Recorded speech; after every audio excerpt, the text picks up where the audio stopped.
Favorevoli 22, contrari 12, astenuti 0, non votati 0. Il Consiglio approva. Il Consiglio Comunale di Venezia approva la realizzazione di 52 nuove camere d'albergo e 22 appartamenti nell'area trevisana e scalera della Giudecca al termine di un dibattito tesissimo. Si tratta di un'area che, secondo progetti datati oltre 30 anni fa, quando il Molino Stucchi stava per convertirsi in albergo, sarebbe dovuta diventare in maggior parte di alloggi di edilizia pubblica. Alloggi che ci sono anche nel nuovo piano, ma non abbastanza, secondo chi contesta il progetto. La maggioranza comunque fa quadrato, anzi per l'assessore De Martina si tratta di un'altra situazione sbloccata in città dopo anni di inerzia.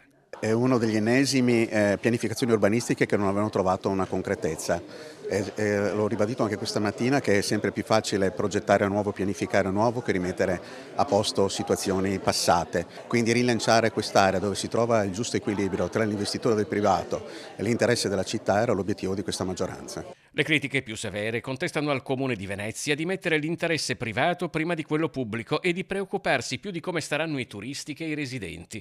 Ma dai banchi della maggioranza questa è la migliore mediazione tra gli interessi in campo. È riuscita a mediare di fatto e a contemperare quello che era l'esigenza della residenzialità, ovvero 22 appartamenti al posto di 14 vista la vecchia convenzione, e il beneficio pubblico che ricade tutta nell'isola della Giudecca. Dal versante turistico, sul fronte lagunare sorgerà un nuovo edificio ricettivo di 1450 metri quadri con 30 camere.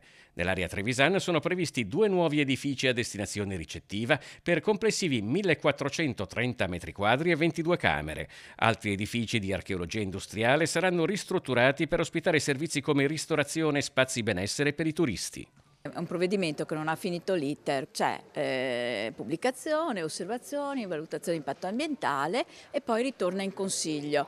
Quindi veramente c'è un percorso ancora partecipativo per migliorare il provvedimento, non lo credo chiuso a se stesso, e probabilmente si arriverà anche in fase di una nuova amministrazione.